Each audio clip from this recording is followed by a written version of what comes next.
లోక్సభ ఎన్నికల్లో సీట్లు పెరిగే అవకాశం ఉండదా బీఆర్ఎస్ కి? సార్ బీఆర్ఎస్ కి సీట్లు పెరగడం అనేది కాంగ్రెస్ ఫెయిల్ అయితే పెరుగుతాయి.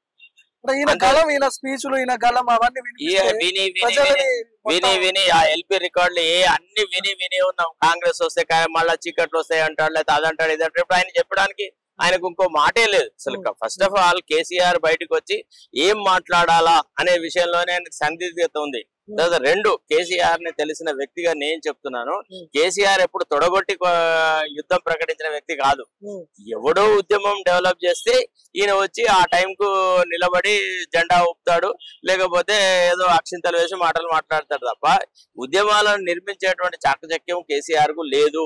ఇది అంత బోగస్ క్యాంపెయిన్. ఇది ఒక రకంగా జరుగుతున్నటువంటి ఉత్త వీర్థ వాదన. కేసీఆర్ బయటకు వచ్చినా ఒరిగేది లేదు, లోపల ఉన్నా ఒరిగేది లేదు.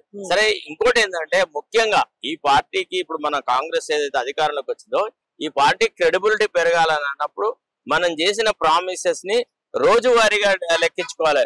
ఈ రోజు ఈ ప్రామిస్ చేయగలిగినాం, ఎస్ టిక్ పెట్టాలి. రెండోది, ఈ ప్రామిస్ చేయగల టిక్ పెట్టాలి. ఇంకోటి ఏంటంటే నిరుద్యోగులను పట్టి పీడిస్తున్నటువంటి సమస్య. ఈనాడు పోలీసు ఉద్యోగాలకు సంబంధించి GOMS నెంబర్ 46 దాని మీద మొన్న నేను ముఖ్యమంత్రిని కలిసినాను ఒక 4-5 రోజుల క్రితము.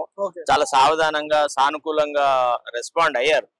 నేను తప్పకుండా మీ అందరితో మీటింగ్ పెట్టేసేసి చర్చ చేసేసి దీని విషయంలో ఇదమిద్దంగా ఒక నిర్ణయం తీసుకుంటామన్నారు.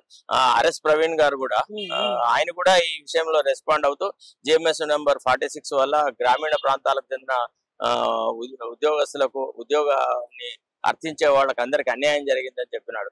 ఇవాళ రైట్ మైండెడ్ పర్సన్ ఎవరైనా గానీ ఇట్లాంటి విషయాల మీద దృష్టి కేంద్రీకరించాలని సలహా ఇస్తారు తప్ప ప్రభుత్వానికి కేవలము భట్రాజు పొగుడుతూ ఎప్పుడు గవర్నమెంట్ క్యారిడార్లలో తిరగాలి, సెక్రటరియట్ క్యారిడార్లలో తిరగాలి, గాంధీ భవన్ల చుట్టూ తిరగాలంటే అది సాధ్యం కాదు.